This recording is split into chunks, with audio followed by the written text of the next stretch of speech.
नमस्कार, स्वागत है आपका इंडिया वर्स पर। मैं हूं आपके साथ स्वीटी दीक्षित। सीधे चलेंगे दिल्ली, जहां पे दिल्ली की केजरीवाल सरकार के बजट पेज पर फंस गया है। अब इसी मामले में गृह मंत्रालय ने दिल्ली सरकार से स्पष्टीकरण मांगा है। इसकी प्रेस कॉन्फ्रेंस हो रही है। कार्रवाई की है। इसके लिए मैं भगवंत मान साहब को और आम आदमी पार्टी की सरकार को बधाई देना चाहता हूं। जब हमारी पंजाब में सरकार बनी थी, उस वक्त कुछ लोग ये कहते थे कि आपको शिक्षा, पानी, स्वास्थ्य, बिजली ये काम तो करने आते हैं, लेकिन पंजाब में लॉ एंड ऑर्डर काबू कर पाएंगे क्या? पंजाब बॉर्डर स्टेट है, बॉर्डर स्टेट के ऊपर आप शांति की व्यवस्था कर पाएंगे क्या? पिछले 1 साल के अंदर आम आदमी पार्टी की सरकार ने यह साबित कर दिया कि अगर नीयत साफ हो और अगर सरकार ईमानदार हो, इरादे नेक हों, तो लॉ एंड ऑर्डर को भी बहुत बखूबी कायम किया जा सकता है। हमने जिस व्यवस्था को इनहेरिट किया था, जो हमारे से पहले जो चला आ रहा था, सारा सिस्टम जो हमें सिस्टम मिला था पिछली सरकारों से, उसमें इतनी ज्यादा पॉलिटिकल लोगों की, क्रिमिनल्स के साथ, गैंगस्टर्स के साथ आपस में जुगलबंदी थी। गैंगस्टर्स को, क्रिमिनल्स को पहले पॉलिटिकल संरक्षण दिया जाता था। ये वाला गैंगस्टर इसका है, इसकी इसके साथ सेटिंग है, इसकी इस पार्टी के साथ सेटिंग है, इसकी इस नेता के साथ सेटिंग है। हमारी किसी के साथ सेटिंग नहीं थी। हमारी पार्टी ईमानदार पार्टी है। आने के बाद एक गैंगस्टर्स के ऊपर और अपराधियों के ऊपर धरपकड़ चालू हुई, और पिछले 1 साल के अंदर कई नशा माफिया वालों के खिलाफ, गैंगस्टर्स के खिलाफ, क्रिमिनल माफिया के खिलाफ कार्रवाई की गई। पिछले कुछ दिनों की कार्रवाई ने यह दिखा दिया है कि कड़े से कड़ा कदम उठाने के लिए भी आम आदमी पार्टी की सरकार तैयार है। हम देशभक्त लोग हैं, भारत माता से प्यार करते हैं, और अगर कोई भारत मां के खिलाफ किसी भी तरह की कार्रवाई करेगा, उसको बख्शा नहीं जाएगा, उसको छोड़ा नहीं जाएगा। अगर कोई भी शांति व्यवस्था भंग करने की कोशिश करेगा, उसको बख्शा नहीं जाएगा। आम आदमी पार्टी जरूरत पड़ने पे कठोर से कठोर कदम उठाने के लिए भी तैयार है। देश के हित में हमें जो करना पड़ेगा हम करेंगे, और ये भगवंत मान साहब ने और आम आदमी पार्टी की पंजाब सरकार ने दिखा दिया है। मैं एक बार फिर से उनको बधाई देता हूं, और पंजाब के लोगों को का भी शुक्रिया अदा करता हूं, जिस तरह से उन्होंने सरकार के साथ खड़े होके सहयोग किया, पूरे वक्त सहयोग किया और साथ दिया। मैं भगवान से, वाहेगुरु जी से प्रार्थना करता हूं कि पंजाब में खूब अमन शांति होगी, पूरे देश में खूब अमन शांति होगी और खूब तरक्की होगी। नमस्कार।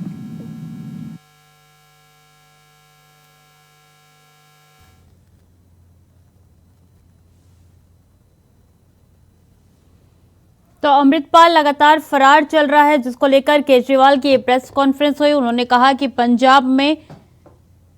पंजाब में संयम बनाए रखने की जरूरत है, और मान सरकार पूरी कोशिश कर रही है, संयम से कदम उठा रही है कि जल्द से जल्द अमृतपाल की गिरफ्तारी हो जाए। कोई किसी को भी बख्शा नहीं जाएगा। जिस तरीके से हमें पिछले सरकार में काम हुआ था, उससे ज्यादा अच्छा इस सरकार में काम होगा। तो जानकारी दे रहे हैं, कई दिनों से अमृतपाल फरार चला है, जिसको लेकर पंजाब सरकार की तरफ से हर कवायद की जा रही, हर कोशिश की जा रही है कि जल्द से जल्द उसकी गिरफ्तारी हो जाए। नेट सेवा भी वहां पे बंद है, और लगातार पुलिस की तैनाती हर एक जिलों में हो रखी है, और कई जिलों में नेट सेवा भी अभी तक बाधित है, जिसको लेकर देखिए लगातार कोशिश की जा रही है। और इसी से जुड़ा प्रेस कॉन्फ्रेंस जो है केजरीवाल ने किया। उन्होंने कहा कि हम किसी को बख्शेंगे नहीं। मान सरकार पूरी तरीके से कोशिश करिए कि जल्द से जल्द अपराधियों की गिरफ्तारी हो जाए।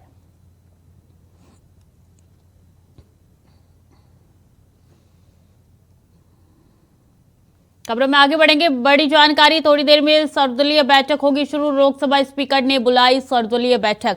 ओम बिरला ने सभी दल के नेताओं को बुलाया। हंगामे के बाद लोकसभा की कार्रवाई स्थगित हो गई थी। सदन को चलाने के लिए स्पीकर ने बुलाई बैठक। स्पीकर ऑफिस में सर्वदलीय बैठक होगी। जानकारी दे रहे हैं आपको कि लगातार लोकसभा और राज्यसभा में कार्रवाई एक के बाद एक स्थगित होती जा रही है। पहले विपक्ष ने हंगामा किया जेपीसी की गठन को लेकर और एक बार फिर से सत्ता पक्ष ने भी हंगामा किया, जिसकी वजह से दोनों ही सदनों में दोनों ही पार्टियों में रार देखने को मिल रहा है और लगातार इसी की वजह से सदन की कार्यवाही नहीं चल पा रही है। एक के बाद एक स्थगित होती जा रही है। 9 दिन से 8 दिन से यही सिलसिला जो है लगातार चलता आ रहा है। आज मंगलवार को भी यही देखने को मिला, जब 11 बजे कार्रवाई स्थगित हो गई। सुबह 11 बजे की कार्रवाई दोपहर 2 बजे तक के लिए स्थगित हो गई और एक बार फिर से जो है इसमें एक्शन लेते हुए ओम बिरला दिख रहे हैं। उन्होंने सर्वदलीय बैठक बुलाई है, हर पार्टी के नेता को बुलाया है और सर्वदलीय बैठक जो है उससे कुछ ही देर में शुरू होने वाली है। बता दें, स्पीकर ऑफिस में सर्वदलीय बैठक होने वाली है। काफी अहम माना जा रहा है कि किस तरीके से दोनों ही सदनों की कार्रवाई नहीं चल पा रही है, उसको लेकर ये बैठक काफी जरूरी, काफी अहम, जिसको ओम बिरला ने बुलाया है। तो कुछ ही देर में सर्वदलीय बैठक जो है शुरू होगी।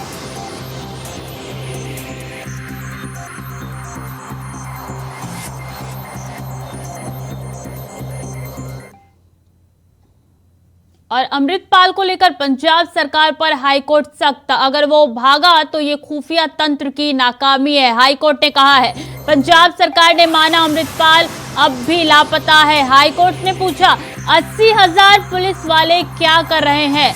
अमृतपाल केस में खुफिया तंत्र पूरी तरीके से फेल हो गया है, हाईकोर्ट का कहना है। पुलिस ने कोर्ट में कहा है कि अमृतपाल पर एनएसए में केस दर्ज किया गया है, तो हाईकोर्ट से फटकार लगी है पुलिस को। पुलिस ने कहा है कि एनएसए के तहत जो है अमृतपाल पर केस दर्ज किया गया है। बता दें आपको, कई दिनों से अमृतपाल फरार चल रहा है, जिसको ढूंढने में पुलिस नाकाम होती हुई नजर आ रही है और इसी को लेते हुए हाईकोर्ट ने फटकार लगाई है। पुलिस को पूछा है कि इतने दिन से क्या हो रहा है, आखिर खुफिया आपके जो लोग हैं वो क्या कर रहे हैं। पुलिस पूरी तरीके से नाकाम नजर आ रही है अमृतपाल की गिरफ्तारी में, तो हाईकोर्ट ने फटकार लगाई है पुलिस को। बता दें, हाईकोर्ट की तरफ से कहा गया है अगर वो भागा है तो खुफिया तंत्र की नाकामी है। बड़ी जानकारी दे रहे हैं, पंजाब सरकार ने माना अमृतपाल अब भी लापता है। बड़ी खबर, इतने दिनों से लगातार पुलिस की तरफ से कवायद तेज हो गई अमृतपाल की गिरफ्तारी की, लेकिन अभी तक गिरफ्तारी नहीं हो पाई है।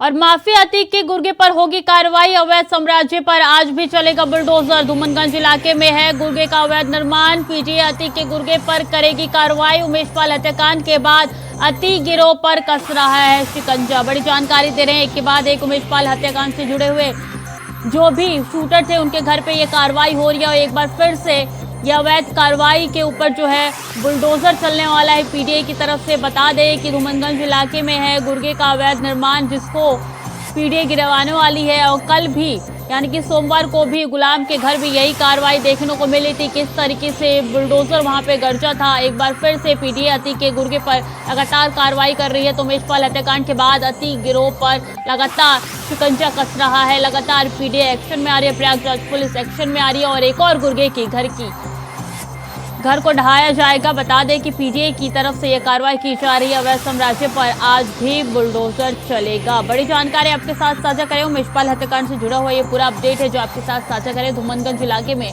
गुर्गे का अवैध निर्माण है जिसको ढहाया जाएगा कुछ ही देर में। तो लगातार बुलडोजर जो है वो गरज रहा है प्रयागराज में। उमेशपाल हत्याकांड के बाद से लगातार एक के बाद एक करके अवैध निर्माण को ढहाया जा रहा है। एक बार फिर से ये बड़ा अपडेट हम आपके साथ साझा कर रहे हैं कि किस तरीके से एक बार फिर से बुलडोजर गरजेगा।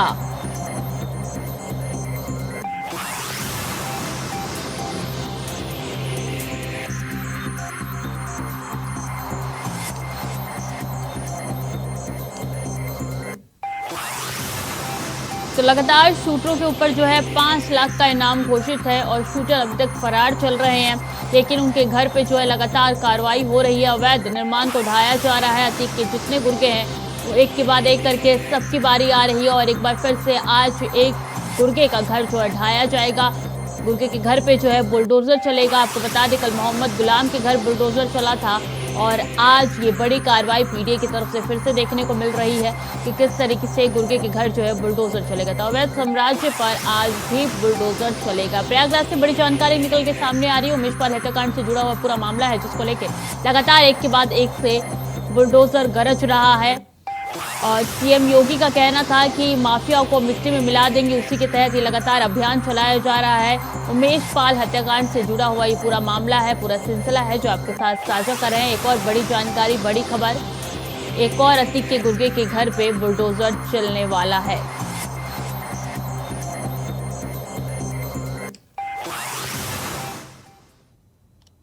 वक्त तो चला छोटे से ब्रेक का, जल्द लौट रहे हैं।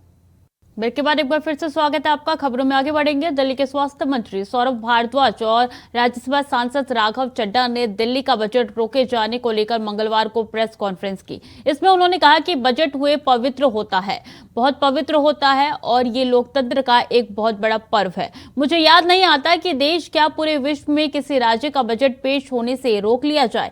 दोनों नेताओं ने क्या कुछ कहा, ये आपको सुनाते हैं। पूरी दिल्ली घूम के देख लीजिए आप, दिल्ली के अखबार निकाल के देख लीजिए आप। पूरी दिल्ली में भारतीय जनता पार्टी के उत्तर प्रदेश के मुख्यमंत्री योगी जी, हरियाणा के मुख्यमंत्री खट्टर जी, कभी उत्तराखंड के मुख्यमंत्री धामी जी, कभी मध्य प्रदेश के भाजपा के मुख्यमंत्री शिवराज सिंह चौहान जी, इनके होर्डिंग लगे हुए हैं पूरी दिल्ली में। हर बस स्टैंड पे इनके होर्डिंग लगे हुए हैं। और गुड़गांव के अंदर आप चले जाइए तो एक खंबा नहीं मिलेगा आपको, मेट्रो का एक खंबा जिसके ऊपर प्रधानमंत्री और खट्टर जी के होर्डिंग ना लगे हो। आप जाके देख लीजिए, आप जिधर नजर घुमाएंगे वहां पे भारतीय जनता पार्टी के मुख्यमंत्री और प्रधानमंत्री दोनों की तस्वीरें नजर आएंगी। आपको वो नजर नहीं आती, वो एडवर्टीजमेंट। दिल्ली के अंदर क्या हक है उनको एडवर्टीजमेंट देने का? वो तो यूपी और मध्य प्रदेश से भी दिल्ली में एडवर्टीजमेंट करेंगे। और दिल्ली की सरकार एडवर्टीजमेंट करे तो केंद्र सरकार का कोई बाबू बताएगा हमें कि हमको क्या हक है क्या हक नहीं है। ये गलत है और ये झूठ है और ये बहुत शर्म की बात है कि केंद्र सरकार ऐसे झूठ जो है प्लांट कर रही है। ये नहीं करना चाहिए, ये बहुत शर्मनाक है। कहा जा रहा है और झूठ कहा जा रहा है, झूठ बार बार कहा जा रहा है कि साहब कैपिटल एक्सपेंडिचर ज्यादा कम है, एडवर्टाइजमेंट का बजट ज्यादा है। कमाल है, आप इतनी बड़ा झूठ कैसे बोल सकते हैं? 20,000 करोड़ से ज्यादा का कैपिटल एक्सपेंडिचर है दिल्ली के बजट में। और जो एडवर्टाइजमेंट का बजट है वो पिछले साल भी उतना ही था जो इतना इतने साल है, करीब 500 करोड़ रुपए है। मैं जानना चाहूंगा भारतीय जनता पार्टी को और मैं चैलेंज करना चाहूंगा उनको, आइए मैदान में। झूठ की जो कैरेक्टरिस्टिक है वो ये है कि जब आमने सामने की लड़ाई हो, दूसरा आदमी सोर्सेस के पीछे छिपा हो, तो वो आदमी झूठ बोल रहा है। केंद्र सरकार और एलजी के दफ्तर से सारी खबरें सोर्सेस के हवाले से क्यों आ रही हैं? सोर्सेस का क्या मतलब है? मतलब यह है कि उसकी जवाबदेही कोई नहीं है, आप झूठ बोल दो और सोर्स पे डाल दो। दिल्ली सरकार की तरफ से वित्त मंत्री ट्वीट कर रहे हैं अपनी स्टेटमेंट खुद अपने हैंडल से, मुख्यमंत्री अपने हैंडल से ट्वीट करके कह रहे हैं कि यह सच्चाई है। एलजी साहब अपने हैंडल से कुछ नहीं कह रहे, ना केंद्र सरकार की तरफ से कुछ कहा जा रहा। सोर्स के नाम से झूठ जो है फैलाया जा रहा है, प्रोपेगेंडा किया जा रहा है। यह एलजी साहब के दफ्तर को शोभा नहीं देता और यह ब्रीच ऑफ प्रिविलेज है। एलजी साहब के दफ्तर से ब्रीच ऑफ प्रिविलेज हो रहा है और लगातार हो रहा है। अगर सदन में अपना बजट नहीं पेश कर सकती तो क्या काम कर सकती है? अगर बजट पेश नहीं होगा तो जितने भी दिल्ली सरकार के स्कूल में पढ़ा रहे अध्यापक हैं उनकी सैलरी कहां से जाएगी? मोहल्ला क्लिनिक के डॉक्टरों के पैसे कहां से जाएंगे? दवाइयों के पैसे कहां से आएंगे? अस्पताल में खर्च कैसे होगा? फ्लाईओवर कैसे बनेंगे? दिल्ली की सड़कें कैसे बनेंगी? तमाम चीजों को केंद्र में बैठी भाजपा सरकार रोकना चाहती है। चुनाव जब होते हैं तो आप राजनीति करिए, चुनाव लड़िए, लेकिन चुनाव जब समाप्त हो गए, जनता का एक जनादेश आ गया, उसके बाद जो सरकार चुनकर आई है उसे काम करने का मौका दिया जाना चाहिए। हर चीज में हस्तक्षेप करना ये ठीक नहीं है और आज तो अति हो गई है। अब मुझे लगता है इनके पाप का घड़ा इतना भर गया है और पानी नाक के ऊपर निकल गया है कि इन्होंने एक सरकार का फाइनेंस बिल जो होता है, बजट होता है, उस पर रोक लगा दी। न जाने कौन सी गंदी राजनीति का एक उदाहरण देश में भारतीय जनता पार्टी की सरकार जनता के सामने प्रस्तुत कर रही है। और ये बदला मुझे लगता है ये लोग अरविंद केजरीवाल, आम आदमी पार्टी या हम आम आदमी पार्टी के लोगों से नहीं ले रहे हैं। ये भाजपा ये बदला दिल्ली के लोगों से ले रहे हैं कि क्योंकि दिल्ली के लोगों ने लगातार भारतीय जनता पार्टी को हराया। पिछले 25 साल से भारतीय जनता पार्टी दिल्ली में जब जब चुनाव लड़ी, सारे चुनाव हारी। 25 साल से बीजेपी की सरकार दिल्ली में नहीं बन पाई। इसी का बदला शायद आज बीजेपी दिल्ली के लोगों से ले रही है कि अपनी सरकार, दिल्ली के लोगों की अपनी प्यारी सरकार बजट ना ला पाए। और ये इतिहास में शायद पहली बार हुआ है कि किसी सरकार को केंद्र सरकार ने बजट लाने से ही रोक दिया। तो वहीं दिल्ली बजट पर लगी रोक पर बीजेपी प्रवक्ता संबित पात्रा ने क्या कुछ कहा, ये आपको सुनाते हैं। उसमें उन्होंने अपना सुझाव दिया है, उस सुझाव पे आप अपनी प्रतिक्रिया दीजिए, क्योंकि यहां पर कोई माई बाप नहीं है, माई बाप जनता है। यहां पर कोई राजाधिराज नहीं है कि मैंने जो बोल दिया वो सही है, मुझसे सवाल नहीं पूछा जाएगा। कुछ सवाल पूछे जाएंगे, भैया आप इतने करोड़ों रुपए एडवर्टाइजमेंट पे खर्च कर रहे हो, करने चाहिए नहीं करने चाहिए? क्यों नहीं पूरा पैसा आपको आयुष्मान भारत का मिल रहा है, लीजिए ना, गरीबों को आप डबल बेनिफिट दीजिए ना थोड़ा। ये सवाल पूछने में क्या हर्ज है, आप उसमें उत्तर दे देते। तो स्वाभाविक रूप से ड्रामा ड्रामा ड्रामा। ये अरविंद केजरीवाल जी और उनकी पार्टी का एक ही ध्येय, एक ही उद्देश्य है। वो बजट नहीं है, वो डेवलपमेंट नहीं है, इट इज ड्रामा। 18 तारीख को दिल्ली सरकार कुछ नहीं करती है, अरविंद केजरीवाल उस फाइल को दबा के बैठे हुए होते हैं। 19 तारीख को कुछ नहीं करते हैं, उस फाइल को दबा के बैठे हुए होते हैं। 20 तारीख को कुछ नहीं करते हैं, पूरा दिन दबा के बैठते हैं। और 20 तारीख को 9:30 बजे रात को ये चिट्ठी भेजते हैं। 20 तारीख को 9:30 बजे चिट्ठी भेजते हैं और 10 बजे एलजी साहब ने हस्ताक्षर कर दिए। देखिए, नन ऑफ दीज, जो भी रिकमेंडेशन एलजी देते हैं, ये कोई बाइंडिंग नहीं है, ये एक प्रक्रिया है, यही डेमोक्रेसी है। आम महिम राष्ट्रपति का एसेंट होना चाहिए, कंसेंट होना चाहिए, उनसे परमिशन लेना है। तो ये एमएचए के पास भेजा गया। एमएचए ने एक बहुत विनम्र चिट्ठी लिखा कि देखिए, एलजी साहब ने हमें फोन नहीं किया है, मगर आपने, अरविंद केजरीवाल जी, आपने एक चिट्ठी भेजी है जिसमें एलजी साहब के 3-4 प्रश्न हैं। ये बाइंडिंग नहीं है, मगर उनके प्रश्न हैं तो अच्छा होगा, तो आप उसका उत्तर दे दीजिए। इसका क्या क्लैरिफिकेशन होगा वो भी लिख दीजिए बगल में, और आप उस प्रश्न को लिखकर यहां भेज दीजिए, उत्तर लिख के यहां भेज दीजिए। ये 17 तारीख को चिट्ठी MHA, ministry of home affairs से दिल्ली सरकार को मिल जाता है। 17 तारीख को चिट्ठी मिल गई थी दिल्ली सरकार को, 17 को दिल्ली सरकार कुछ नहीं करती है। अरविंद केजरीवाल जी उस चिट्ठी को दबा के बैठ जाते हैं। और कांग्रेस प्रवक्ता पवन खेड़ा ने विजय चौक से प्रेस कॉन्फ्रेंस कर बीजेपी पर जमकर निशाना साधा। साथ ही क्या कुछ कहा उन्होंने, आइए सुनाते हैं। ये बात शाह और शहंशाह जानते हैं कि राहुल गांधी माफी नहीं मांगेंगे, लेकिन मुझे व्यक्तिगत रूप से बड़ा खेद होता है जब भारतीय जनता पार्टी के प्रवक्ता सुबह सुबह नींद भरी आंखों में, बिना नहाए, बिना तैयारी किए आप लोगों को परेशान करने आ जाते हैं।